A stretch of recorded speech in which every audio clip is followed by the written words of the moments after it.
मी आता चाललोय फक्त मित्राला भेटायला. खूप एक्साइटिंग मुवमेंट आहे.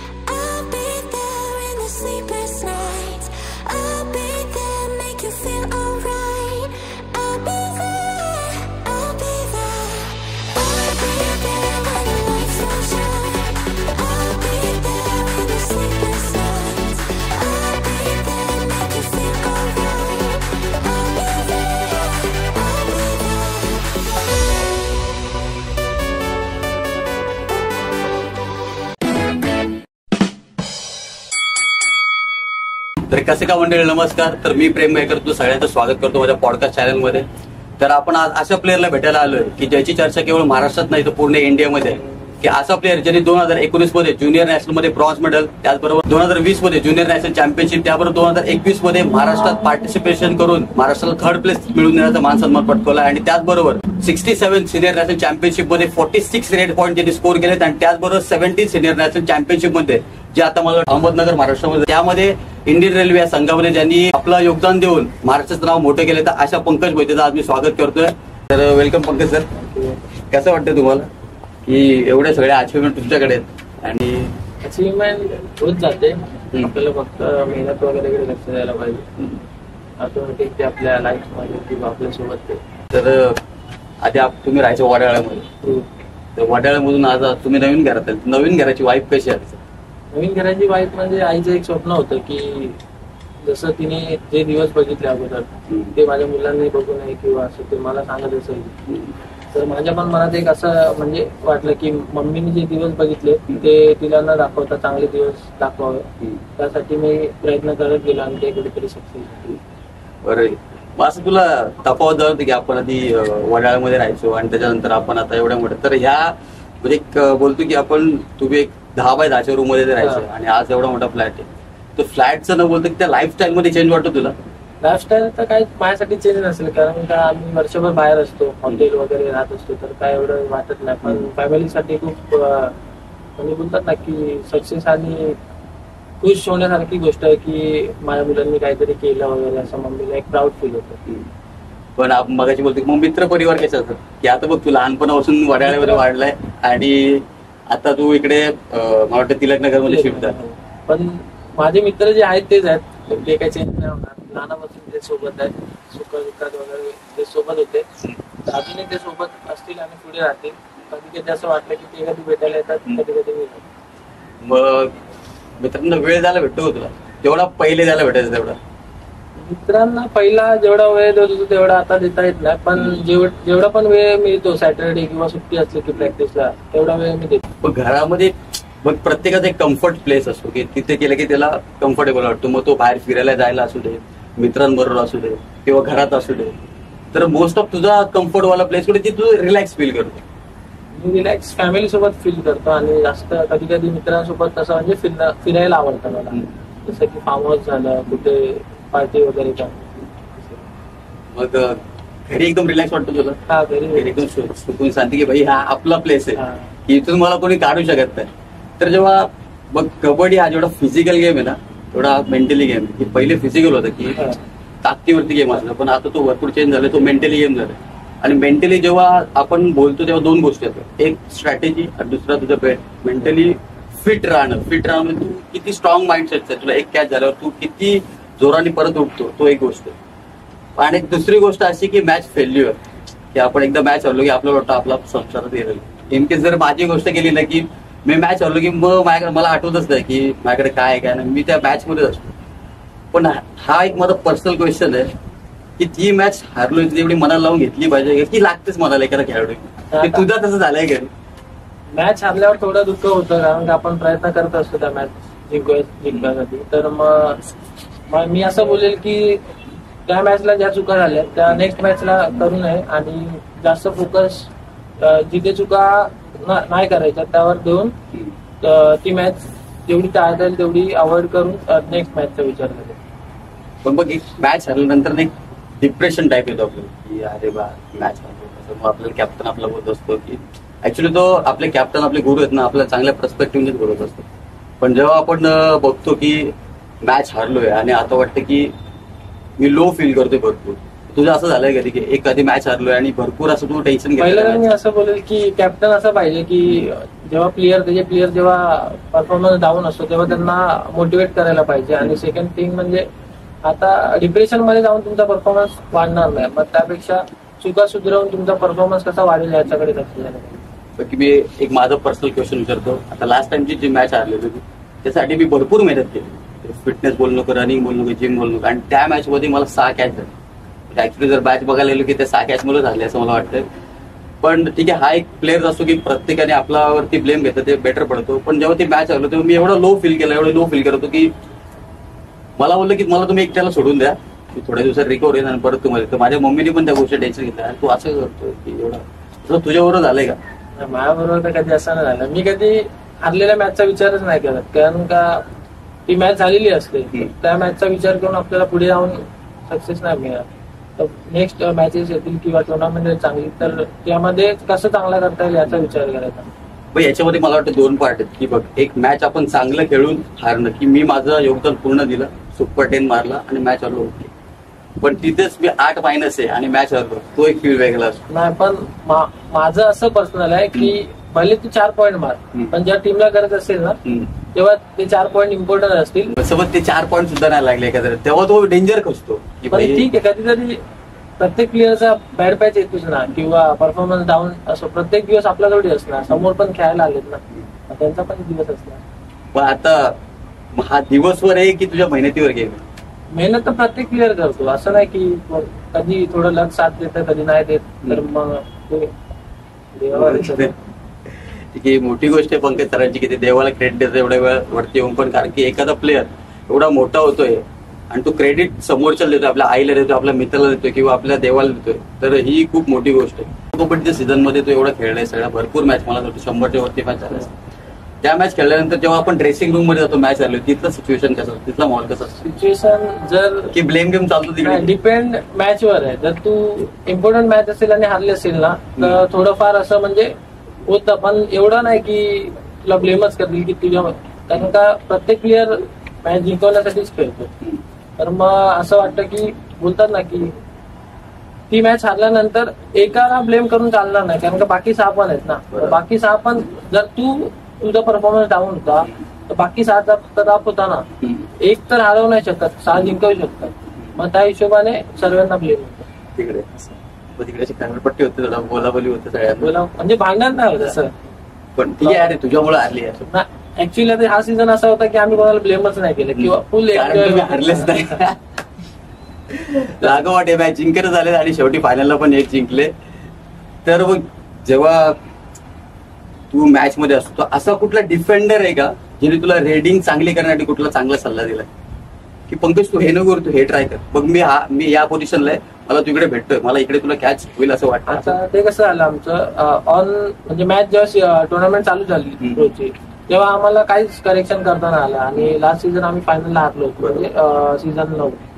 तर मग कोचने मला म्हणजे ज्या दिवशी कॅम्पला गेलो त्या दिवशी म्हणजे मला बोलले की लास्ट सीझन मध्ये जो फायनल में गलती किया हे सीझन मध्ये नाही करणार ते.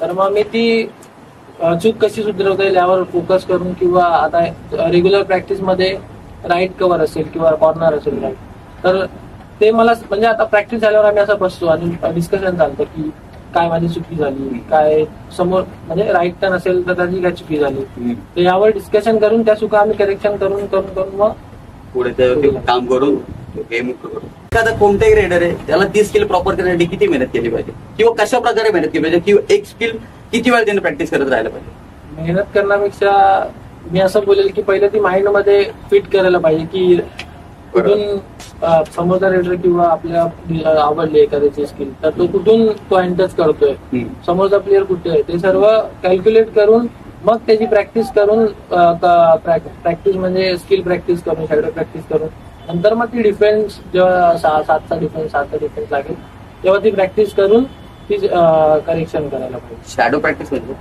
शॅडो प्रॅक्टिस म्हणजे आता जसं की आपण कधी कधी कोण लावतो, कधी कधी समोरच्याला उभा करतो, तर शॅडो प्रॅक्टिस म्हणजे एकदम बोलतात ना स्किल किक मार किंवा हँड मार समोर, म्हणजे असं इमॅजिन करून की बाबा समोर राईट टर्न उभा आहे, कॉर्नर उभा आहे, त्याला हात मार किंवा इथे टच मार.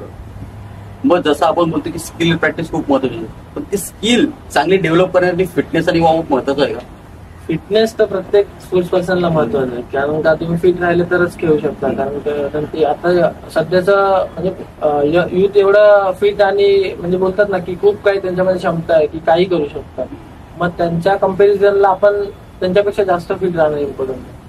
मग फिट राहण्यासाठी तू काय रुटीन फॉलो करतो? आता डिपेंड ट्रेनरवर आहे. आता जसं दर्शन दादा आमचा, तर तो घेतो. मग मॉर्निंगला सकाळी कधी एजिलिटी असते, कधी स्प्रिंट असतात, कधी शटल रन असतो, तर कधी वेट रनिंग असते. असं वेगवेगळ्या टाईपचे. आणि संध्याकाळी फक्त प्रॅक्टिस कधी स्किल असते, कधी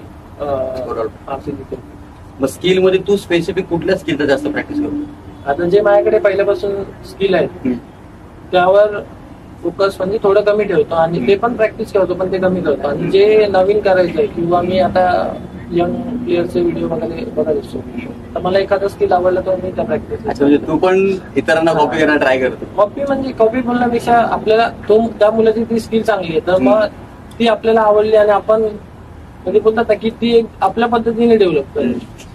ऍक्च्युली मी पण भरपूर वेळा गेलेले. मी पंकज सरांची व्हिडिओ रेकॉर्ड केलेले, स्क्रीन रेकॉर्ड करून मग तू स्ट्रेच करताना कुठला पाय पुढे ठेवला, कुठला पाय मागे ठेवला. ऍक्च्युली ही खूप चांगली टेक्निक आहे. आपण असं ठेवतो की अरे ती स्किल मला जमल की नाही, किंवा आपल्या माइंडने एक वेळेला रिस्ट्रिक्टेड असतो की आपल्या डोक्यामध्ये ती येत नाही, पण समोरच्याला ती क्रॅक झालेली असते, किंवा समोरच्याला माहिती नसते तर आपल्याला क्रॅक झालेली असते. मग ती कॉपी करून ती प्रॅक्टिस करणं हा खूप चांगला पॅटर्न आहे. हा तुम्ही मित्रांनो फॉलो करू शकता. कबड्डीमध्ये स्ट्रेचिंग किती इम्पॉर्टंट आहे? स्ट्रेचिंग प्रत्येक जसं मसल आपण फायर करतो त्याचप्रमाणे आपण त्याला न्यूट्रल पण आणणं गरजेचं आहे. कारण तुम्ही मसल म्हणजे कोणताही पदार्थ जेव्हा आपण घेतो तेव्हा गरम गरम पटकन खाता येत नाही. जेव्हा जसं जसं थंड होणार तसंच आपण खाणार.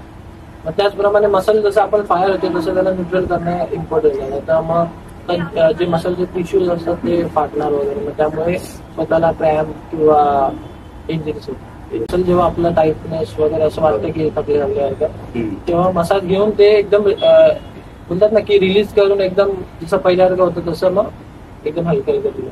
तुम्हाला जर गेम इम्प्रूव्ह करायचं तुम्ही फक्त प्रॅक्टिस करून महत्वाचं नाही. तुम्हाला मसाज, तुम्हाला फिटनेस, तुम्हाला वर्कआउट, तुम्हाला जिम, आणि शेवट म्हणजे अजून एक इम्पॉर्टंट फॅक्टर तो म्हणजे डाईट.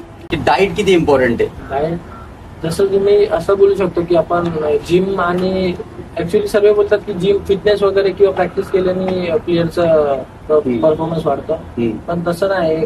स्वतः डाईट करणं इम्पॉर्टंट आहे किंवा रेस्ट देणं स्वतःला इम्पॉर्टंट आहे. तर डाईट नाही केला तर तुमची बॉडी तेवढ्यासाठी वर्क नाही करणार. बरोबर आहे. आपण त्या बॉडीकडून तेवढं काम करून घेतो पण तिला जर तेवढा फ्युल दिला नाही तर ती रिस्पॉन्ड करणार, मग ती काही ना काही कामच देत त्यासाठी. बरोबर. जेव्हा तू इनिशियल स्टेज मध्ये होता तेव्हा तू डाईट साठी काय करायचं किंवा कुठून पैसे जमा करायचं? सर्व पहिलं म्हणजे डाईट साठी मी डाईट म्हणजे हे केलं की दूध आणि चपाती वगैरे खायचे मी. त्यानंतर जसं जसं मी टुर्नामेंट किंवा देना बँक झाली, मग एअर इंडिया झालं, मग रेल्वेज किंवा तसं मला कळत गेलं की काय आपण डाईट करायला पाहिजे किंवा न्यूट्रिशन वगैरे सर्व घ्यायला पाहिजे.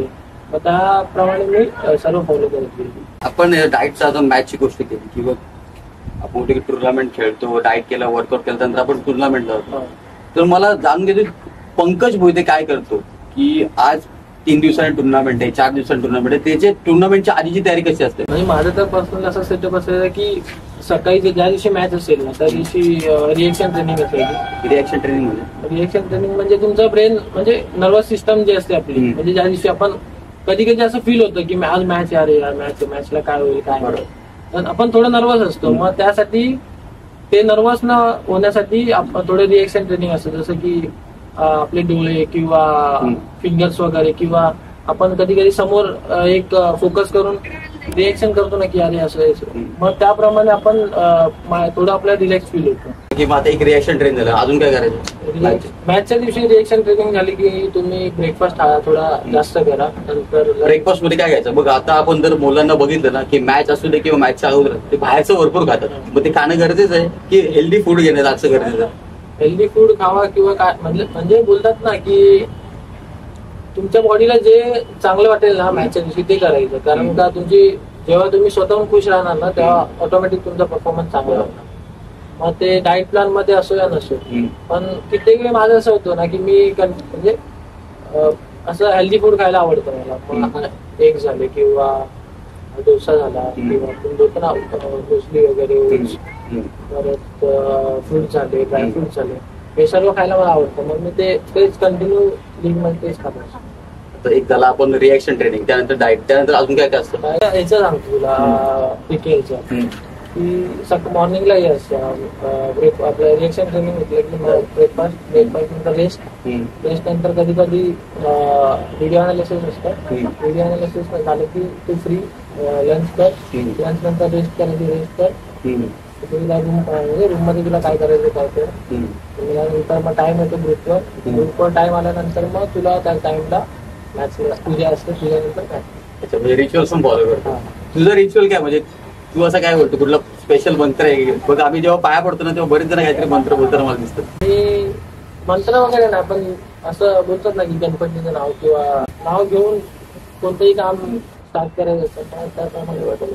एक स्पेशल आहे की बघा रिच्युअल्स पण खूप महत्वाचे. जसं पंकज सर मगाशी बोलले की आपण सगळं करतो पण एक छोटा पार्ट असतो नशिबाचा पार्ट, म्हणजे काय तो आपल्या देवाचा पार्ट असतो. मग तिथे तुम्ही आपल्या देवांना आठवणं खूप गरजेचं आहे. कारण आपल्या प्रत्येक दिवसाची सुरुवात असू दे किंवा जीवनाची सुरुवात आपण गणेश पूजनाने करतो, म्हणजे गणपती बाप्पाचं नाव घेणं असू दे काय.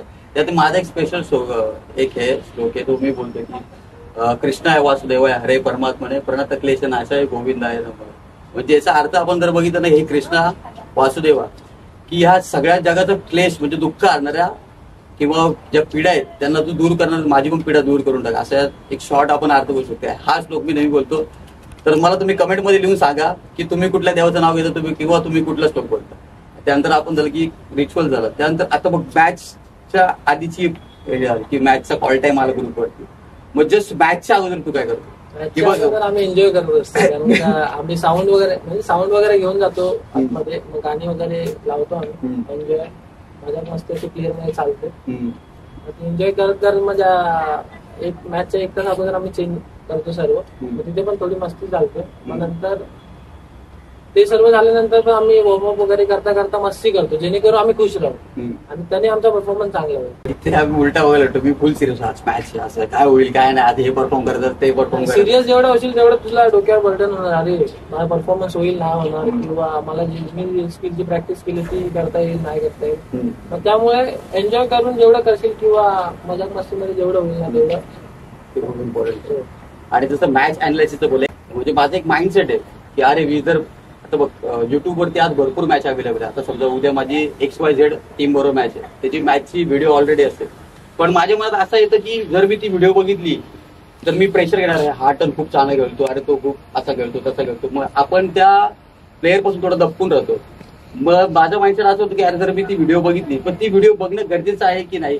काही वेळा असं होतं की अरे समोर सुजित नरवाल, अरे तो एवढा चांगला, तर त्याचा प्रेशर आपल्यावर पडणार आहे, नाही की आपलं त्याच्यावर पडणार. मग तुमचा इम्पॉर्टंट माइंडसेट आहे. जर सुजित नरवालचं किंवा कोणाचंही सुनीलचं झालं तर मी तिकडे गेल्यावर पॉईंट मला कसा लागेल, तो कुठे उभा राहील, या दृष्टिकोनाने आपण जेव्हा बघतो ना त्यांच्या मॅचेस तेव्हा आपल्याला स्वतःवर कॉन्फिडन्स वाढतो आणि मग आपण त्याप्रमाणे तो मॅच चांगली. आपण बघितलं की मॅचची सुरुवातीला आपण काय केलं की रिएक्शन ट्रेनिंग घेतली, नंतर डाएटवरती फोकस केला, नंतर आपण काय केलं रेस्ट घेतली प्रॉपर, नंतर एक मॅचच्या आधी आपण एन्जॉय केला, थोडासा देवाचं वगैरे नाव घेतलं, या सगळ्या गोष्टी केल्या.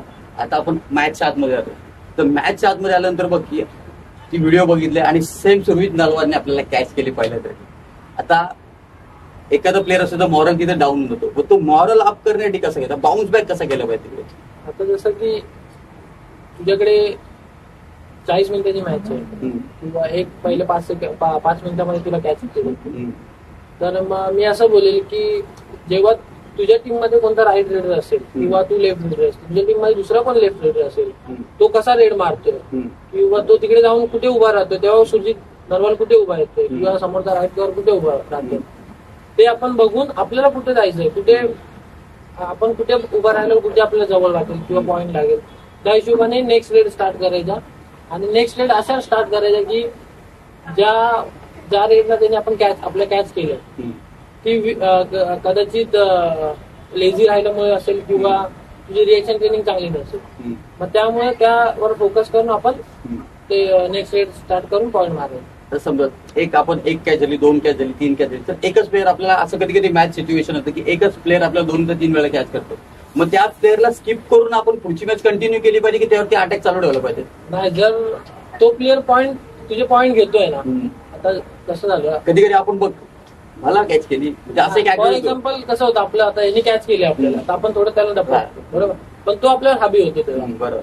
मग जेव्हा तो हबी होणार आहे त्याचा बेनिफिट आपल्याला घेता आला पाहिजे. बरोबर. जर तो तुला माहिती आहे की त्यांनी 2 कॅच केले, मग त्याचा कॉन्फिडन्स अप झाला, मग त्याच्याकडनं त्याचा कॉन्फिडन्स कसा डाऊन करता येईल, किंवा आता कसं झालं राईट कॉर्नर झालं तर त्यांनी तुझ्या 2 थायहोल्ड किंवा काय केलं, बरोबर, मग तो अग्रेसिव्ह खेळणार आहे तुझ्यावर.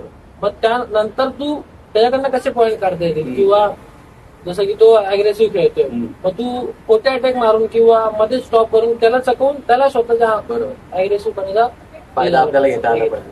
आता मग कधी कधी असं होतं की कॅच केली आहे रेडरला, तर कॅच केल्यानंतर काही जण आपल्याला अग्रेशन दाखवतात किंवा सुटून सुटून दाखवतात, मग तेव्हा आपण त्याचा बदला घेण्यासाठी त्यावरती पुढच्या रेडला जाऊन अटॅक केला पाहिजे की नाही बाबा आता माझा कॅल्क्युलेशन हा बोलत नाही, हा विचार केला पाहिजे?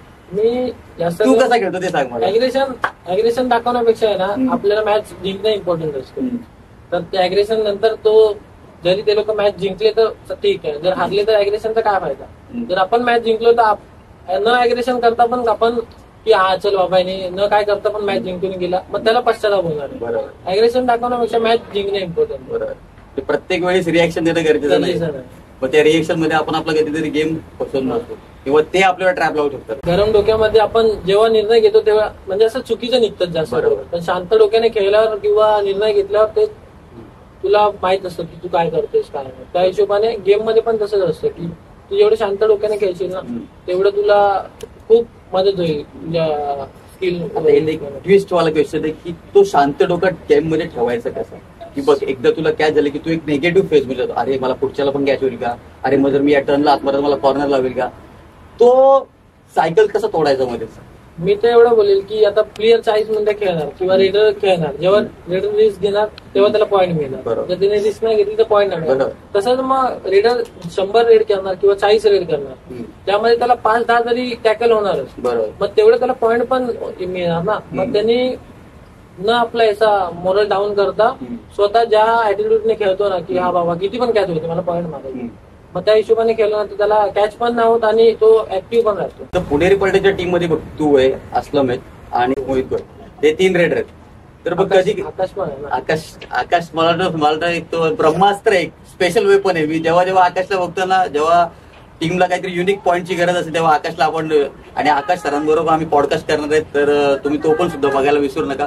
तर बघा तर तुम्हाला एकदा कॅच झाली तर कधी आपल्या त्यात थांबवतो आपला कोच, तर आपल्याला वाटतं अरे मला काय थांबवणार, माझ्यात काही कमी तर राहिली नाही ना. आणि दुसरा रेडरला मग तो एक म्हणतो की हा रेडर माझ्यापेक्षा चांगला आहे का किंवा मी याच्यापेक्षा कमी आहे का, असा भाव येतो कधी मला. पण कसं असतं सांगतो, जेव्हा तुम्ही तुमच्या टीम मध्ये टॉपचे 4 रेडर आहेत बरोबर, ठीक आहे, तर 3 रेडर आतमध्ये खेळणार, एक बाहेर बसणार.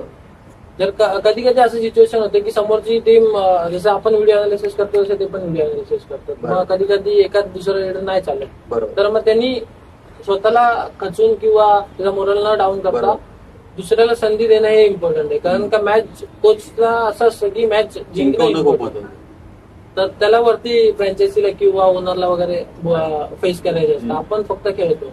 मग जर कोचला बाहेर बसून मुवमेंट करतात की ह्या रेडरचा मुवमेंट ना होत आहे किंवा या रेडरला पॉईंट नाही लागणार, तर अशी फेज आली असेल की तुला पण कधी कधी कॅच होत राहिले बॅक टू बॅक, मग टीम मधला असा कुठला प्लेअर तुला जास्तीत जास्त मोटिवेट करतो?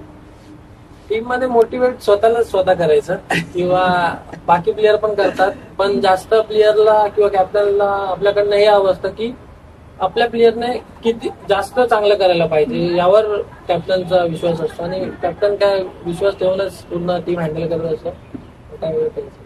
मग कॅप्टन असलं मिनिमम मग तुला तेवढा सपोर्ट करतो जिम? सपोर्ट पेक्षा बोललं तर तो माझ्या लहानापासूनचा मित्र आहे, तर आम्ही असं कधी कॅप्टन आणि असं नाही राहत. काय डिसिजन तो मला विचारतो, काय डिसिजन मी त्याला विचारतो, तर मग असं वाटत नाही की आम्ही तो कॅप्टन आहे किंवा तो कधी असा राहिला ना आमच्यासोबत की कॅप्टन आहे मी असं, तर मग त्या हिशोबाने आम्ही राहतो. काय बाकी सपोर्ट वगैरे मला वाटतं तुम्ही खेळो इंडिया पासून एकत्र आहेत? आम्ही ज्युनियर पासून एकत्र आहेत. कुठल्या याला खेळले? ज्युनियर आम्ही कोलकाताला ज्युनियर झाले होते, आम्ही ब्रॉन्झ मेडल, तेव्हापासून आम्ही सोबत आहे अजूनपर्यंत. मग ज्युनियर महाराष्ट्र झालं, मग एअर इंडिया झालो, एअर इंडियाचा तो एक मला की एअर इंडियामध्ये तुम्ही दोघं एकत्र खेळले. एअर इंडिया अशी एक टीम आहे ना की मला वाटतं सगळे टॉप प्लेअर त्यामध्ये तयार झालेले आहेत. आणि एअर इंडियाने एक काळ असा आलेला की एअर इंडियाने कुठलीच फायनल सोडली नव्हती मला वाटतं. एक वर्ष आम्ही 5 फायनल मारले होते आणि तेव्हा अशोक सर आमची प्रॅक्टिस घेतली. प्रॅक्टिस अशी चालायची ना की जोपर्यंत समोरचा प्लेअर दमत नाही किंवा कोणाला लागत नाही की स्वेलिंग येत नाही किंवा फुटत नाही किंवा टाके पडत नाही, तर मग तेव्हापर्यंत प्रॅक्टिस चालायची. आणि त्याचा फायदा एअर इंडियाचं ग्राउंड असं होतं ना की बीच टाईप मध्ये, तर मग त्यामुळे आम्हाला मॅटवर खूप त्याचा फायदा होता. स्पीड वाढायची आमची किंवा डिफेंडर आमचे खूप फास्ट पाठी यायची. मग त्यामुळे त्याचा फायदा आम्हाला झाला 5 वर्षांनी, म्हणजे एक वर्षात 5 फायनल. बरोबर. एअर इंडियाच्या ट्रायलला गेलेलो मी एकदा आणि तिथलं ग्राउंड पण बघितलं. तेव्हा अशोक शिंदे सर तर नव्हते आले, सूर्यवंशी सर होते आणि म्हात्रे सर होते, अरुण म्हात्रे सर होते. तर त्यांच्या अंडर प्रॅक्टिस केलेली आणि त्या ग्राउंड पण बघितलंय, खूप चांगलं ग्राउंड आहे. आणि तेव्हा असलं विनंबर तिथं प्रॅक्टिस होतं, तेव्हा मी त्याला शेवटचा बघितला आणि जेव्हा त्याला सेकंड टाइम बघितला तर तो डायरेक्ट टीव्ही मध्ये होता. म्हणजे एअर इंडिया सांगायचे की एवढी मोठी टीम आहे. तर आता ह्याच्या 2 गोष्टी, एक इंजुरीची गोष्ट केली आणि एक चान्सची गोष्ट केली. की आपण बघितलं की एअर इंडियामधून जो प्लेअर पुढे गेलाय तो वरच्या जवळ. मग जर माझ्यासारखे जे नवीन प्लेअर आहेत किंवा इतर प्लेअर आहेत जे आता नवीन चालू करतात, की त्यांनी कुठे जाऊन खेळलं पाहिजे किंवा कुठे जाऊन ट्रायल दिली पाहिजे की जे प्रो कबड्डीमध्ये सिलेक्ट होतील, मी तर किंवा त्यांची प्रोसेस काय? नवीन प्लेअरला किंवा युथला असं सांगेल की जास्तीत जास्त मॅच खेळा, फिटनेस लेवल तुमची सुधारा आणि मॅच खेळा, स्किल प्रॅक्टिस करा. आणि जेवढे पण प्रो कबड्डीच्या ट्रायल्स असतील कोणत्या म्हणजे फ्रँचायझीच्या त्या द्या, त्याने एक्सपिरियन्स वाढतो आणि मॅच खेळल्याने आपली जी भीती असते ती मरते. आणि आपण जर बघितलं की बघ काही प्लेअर असतात ना की आपलं महाराष्ट्र भरपूर मोठं आहे, मग विदर्भ साईड असू दे, कोकण साईड असू दे, सातारा साईड असू दे, सांगली साईड असू दे.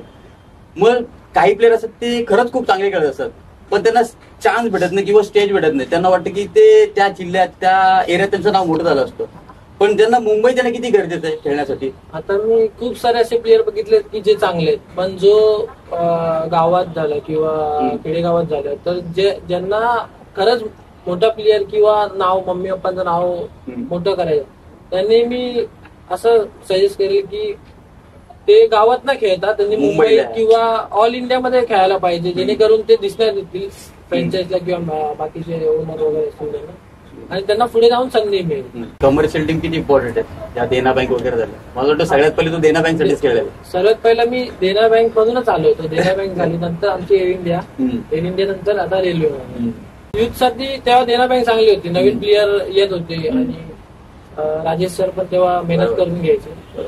कबड्डीची पंढरी ज्याला बोलतो एमडी कॉलेज, या एमडी कॉलेज मधून पंकज सर केले आणि राजेश सरांबद्दल त्यांचा संपर्क आला आणि राजेश सरांनी त्यांना खूप सपोर्ट केला.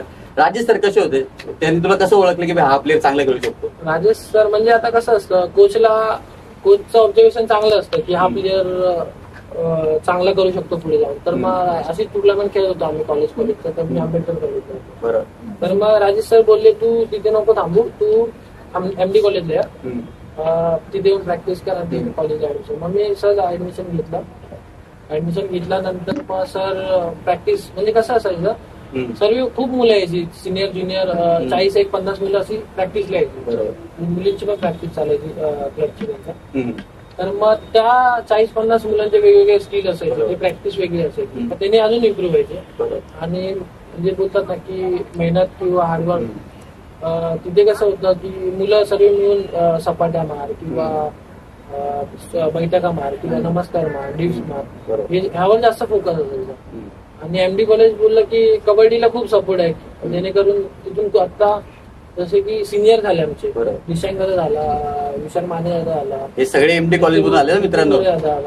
मग असे अनेक प्लेअर तिथून मोठे म्हणजे हे गेले होते ना आमच्या आधी, तर मग त्यामुळे आम्हाला पण त्यांनी सपोर्ट केला. आणि एमडी कॉलेज मधले जर बघितले गुरु तुझे आदेश सर होते, म्हणजे संघातले गुरु कोण होते? संघातले गुरु म्हणजे आता सिनियर असे माझे जे पण आहे, संदेश झाला किंवा सुशील झाला किंवा सचिन झाला, असे जितू आता झाला. तर मग सिनियरला आपण बघून जसं शिकत असतो किंवा त्यांच्या अंतर खेळत असतो आपण, पण आपण एक बोलतो ना की अरे ते कसं खेळतात किंवा कोणती सिच्युएशन कशी हँडल करतात, त्या हिशोबाने आपण खेळून त्यांच्या अंतर आपल्या. बघा आता आपण बोललो की एक कोच आणि एक स्टुडंट, आपण असं विचार करू की कोच एक प्लेअर आहे, पण कोच कधी कधी आपल्याला एखादी गोष्ट समजत असतो कोचचा इंटेन्शन कधीच वाईट नसतो प्लेअरला करायचं, पण कोच कधीतरी एखादी गोष्ट खडसावून आपल्याला सांगतो, मग त्या गोष्टी तो वाईट वाटून घेतलं पाहिजे की त्यावरती काम करत घेतलं पाहिजे, की बोल अरे माझ्या कोचनी मला एवढ्या लोकांसमोर बोलला, माझ्या एवढ्या प्लेअर समोर बोलला. तर असं बोलेल की आपल्यावर कोणी टीका केलं किंवा जरी आता कोच फॉर एक्झाम्पल सांगतो, माझ्यासोबत असं झालं होतं की सीझन 9 ला मी खेळत होतो आणि जयपूर सोबत आमची मॅच होती आणि अर्जुनला की कोणा तरी 2 पॉईंट समोरून टायवर्ड गेला होता गौरवने आणि तो सुटला होता. त्यानंतर संकेत दादा पण तिथे म्हणजे टॅकलला गेला होता आणि त्याचा लाईनवर हात पडायला आणि मी त्याला हात शिवायला सेम टाइम झाला. तर मग कोचनी मला रात्री बोलावून घेतलं की मला तो फोटो वगैरे आला होता, तिने फोटो टाकला होता, मग त्याने आणखी माझी वाट लागली. तर मग कोच बोलला की जर को जाणं जरुरी था क्या असं म्हणजे ओरडला मला थोडं की जेणेकरून मी ती चूक करू नये पुन्हा. तर कोच कधी असा विचार नाही करत की स्वतःच्या प्लेअरचं नुकसान हवं का, जे बोलतो ना ते चांगल्यासाठी बोलतो किंवा समोरचा प्लेअर मनावर घेऊन आणखी प्रयत्न करावा किंवा आणखी त्या मनात राग यावा की अरे असं बोलू नको, नेक्स्ट टाइम करू नका. तुझ्या लाईफ मध्ये असं कुठलं पाडाल की जिथे तुला मोठी इंजुरी झाली? तेव्हा मला सीझन 7 ला अनुप कुमार कोच होते. बरोबर. अनुप कुमार तेव्हा म्हणजे असं म्हणजे ते पण अनुप कुमार सुद्धा एअर इंडिया मधून खेळत होते. बरोबर. त्यानंतर मग ते एकदा कोच म्हणून आम्हाला अपॉइंट केलं होतं सरांनी. तर मग अशोक सर होते, अनुप कुमार सर होते आणि मग ते आमची ट्रायल बघायला आले होते. तर मग तेव्हा आम्ही ऑल इंडिया खेळून आलो होतो आणि माझा अँकल माझा सुजला होता. तर मला प्रॅक्टिस करता नव्हते. तर मग तेव्हा मला रेड वगैरे मारता येत नव्हतं, पण ते आल्या कारणाने मला रेड मारायला लागत होती. तर मग ती इंजुरी मी घेऊन तेव्हा खेळलो होतो. पण म्हणजे असं तेव्हा मी चांगला परफॉर्मन्स करता येत नव्हता मला, कारण माझ्या इंजुरीमध्ये मी खेळतो. मग त्या सिच्युएशनला सुद्धा मी थोडेफार रेड मारून पॉईंट मारून मग शांत बसून, पण तेव्हा असं काय झालं नव्हतं. तेव्हा डिस्कशन चालू होतं की त्याला घ्यायचं नाही घ्यायचं, कारण का परफॉर्मन्स नव्हता तेव्हा. पण अशोक सरांना माहिती होता किंवा विश्वास होता. हा, मग 2 वर्ष त्यांच्यासोबत राहिलं होतं, मग त्यांनी मला सपोर्ट करून. मग आता एक असं मुवमेंट येतो की प्लेअरला इंजुरी झालेली असेल, मग तो भावनात येऊन ना की मला माझ्या संघासाठी खेळलं पाहिजे, मला माझ्या टीमसाठी खेळलं पाहिजे, नाही ही मॅच खूप इम्पॉर्टंट आहे, असं करून खेळलं पाहिजे की त्या इंजुरीला रेस्ट देऊन ते थांबलं पाहिजे थोडा वेळ? मी तर असं सजेस्ट करेल की जेव्हा तुम्हाला इंजुरी होते किंवा थोडी इंजुरी असेल तर ती तिकडे पूर्ण रिकव्हर करून तुम्ही पुढच्या टुर्नामेंटची किंवा एक टुर्नामेंट मिस करून पुढच्या टुर्नामेंटची तयारी करायला पाहिजे. कारण का तुम्ही थोडी इंजुरी असेल आणि तुम्ही नेक्स्ट टुर्नामेंट कंटिन्यू खेळत गेले तर ती इंजुरी कमी व्हायच्या ऐवजी वाढेल आणि जेणेकरून तुम्हाला पुढे जाऊन त्रास होईल. मग एक टुर्नामेंट मिस झाली तरी काय प्रॉब्लेम नाही, टुर्नामेंट येत राहतात. इंजुरी रिकव्हर करून नंतर केलं की तुमचा परफॉर्मन्स पण चांगला होता. तर आपण खूप चांगली चर्चा केली आज पंकज सरांबरोबर गेम बद्दल. तर मला पंकज सरांना हे विचारायचं की तुमच्या लाईफ मधला सगळ्यात आनंदाचा क्षण आणि सगळ्यात दुःखाचा क्षण कुठला होता?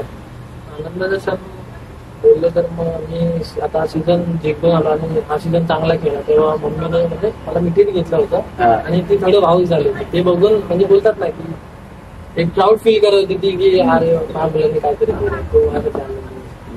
आणि सगळ्यात दुःखाचा क्षण कुठला होता? त्याच्यानंतर आज असेल की 2012 ला माझे वडील एक्सपायर झाले होते. त्यानंतर सर्व जे करायचं होतं ते मला करायचं होतं, ते माझ्यासाठी चॅलेंजिंग होतं. तुझ्या लाईफची सगळ्यात चेंजिंग मॅच कुठली ती वाटतं की तुला हा परफॉर्मन्स दिल्यानंतर मी एक लेवल अप झालो की मला या फ्रँचायझीनी उचललं किंवा यांनी मला कॉल केला? चेंजिंग मुवमेंट तो खूप आहे तसा, पण जेव्हा दिनाबँक खेळून खेळत होतो तेव्हा बीपीसीएल सोबत मॅच होती आमची प्रभावीला, तेव्हा मी ती टुर्नामेंट चांगली खेळलो होतो.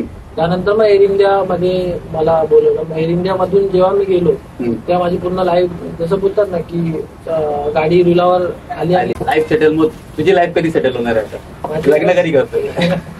नाही माझे लग्न म्हणजे थोडी बघितले की सेट आहे, फक्त लग्न लावायचं सगळं सेट आहे. चलो म्हणजे आपल्या लवकरच पत्रिका भेटणार आहे पंकज सरांच्या लग्नाची. आणि पंकज सर एक शेवटचा प्रश्न आहे आणि इथून आपण वाइंड अप करू की युथला तुम्ही काय मेसेज द्याल? जे सगळ्यांना पंकज मोहिते बनायचे, असला इनामदार बनते, मोठमोठे खेळाडू बनायचे, तर त्यांनी काय केलं पाहिजे किंवा त्यांना तू काय मेसेज देशील? पहिलं तर स्वतःवर विश्वास ठेवायला पाहिजे आणि जे पण आपण फिटनेस किंवा प्रॅक्टिस करतो त्यावर जास्तीत जास्त काम करायला पाहिजे आणि बाहेरच्या गोष्टींना आपण म्हणजे वाईट मार्गाला न जाता आपलं जे फोकस राहायला पाहिजे आपल्या गेमवर आणि बोलतात ना की जसे जसे अपॉर्च्युनिटी प्रत्येकाच्या लाईफमध्ये अपॉर्च्युनिटी येत राहतात, त्या अपॉर्च्युनिटीचा आपण फायदा घ्यायला पाहिजे आणि तेव्हा आपण सक्सेस होतो. आज तू बोलते की कबड्डीने तुला भरपूर काय दिलं, मग आता कबड्डीसाठी तुझा फ्युचरचा प्लॅन काय? प्रत्येक प्लेअरचं स्वप्न असतं की आपल्या देशासाठी रिप्रेझेंट करायचं, तर माझा सुद्धा कदाचित तो प्लॅन असू शकतो. आणि आता इंडिया कॅम्प येते, इंडिया कॅम्पची तयारी तू चालू केली? इंडिया कॅम्पची युवा पलटणचे किंवा पुणेरी पलटणचे प्लेअर असे आहेत की वर्षभर आमची ट्रेनिंग चालू असते. मग आमची अशी काय प्रत्येक टुर्नामेंट साठी नसते, आम्हाला वर्षभर खेळायचं. आमचा एक मोटिव्ह असतो की आम्हाला लीग मध्ये बेस्ट प्लेअर आणि यंग NYP प्लेअर म्हणून द्यायचे असतात आमच्या फ्रँचायझीला. तर मग त्यावर आम्ही अशोक सर झाले किंवा आदिनाथ दादा झाले, तर त्यावर कंटिन्यू ते काम करत असतात. मग आमची प्रॅक्टिस वर्षभर चालू असते. मग कधी कधी 10-15 दिवस घरी मुलांना घरी सोडतात, परत मुलांना परत प्रॅक्टिस चालू. आता इंडिया कॅम्प जेव्हा करत होतं पंकज मोहिते आणि अनिकेत सर, तर त्यांचा एक्सपिरियन्स कसा होता तुझ्याबरोबर? अनिकेत दादा चांगला म्हणजे एक जेन्युइन चांगला मुलगा किंवा मोठ्या भावासारखा आहे माझा. मी त्याला बोलतात ना की मोठा भाऊ म्हणूनच मानतो. आणि कधी कोणत्याही सिच्युएशनला मला गरज लागली किंवा जसं की कधी कधी प्रॅक्टिस बंद असते, तर मी त्याला त्याची अकॅडमी आहे मिडलाईन अकॅडमी, तर मग तो मी बोलतो त्याला की मी येणार तुझ्या अकॅडमीला प्रॅक्टिसला. तो मग मला बोलतो कधी पण ये बाबा, काय प्रॉब्लेम, आपलीच अकॅडमी. तर खूप सपोर्ट करतो, चांगला आहे. आणि तो लवकरच अनिकेत सर, पंकज मोहिते, प्रेम मेकर या अकॅडमी तुम्हाला भेटायला येणार आहेत आणि तो पण त्या व्हिडिओचा ब्लॉग आम्ही लवकरच बनवणार आहेत. तर Pankaj sir, thank you very much, तुम्ही मला एवढा वेळ दिला आणि आपण असंच पुढे भेटत राहू. आणि एक फिटनेस वाला ब्लॉग आम्ही तुमच्यावर बनवणार आहेत, तर नक्कीच तुम्ही त्याची परमिशन द्याल आणि आपण असंच पुढे भेटत राहू. Thank you very much.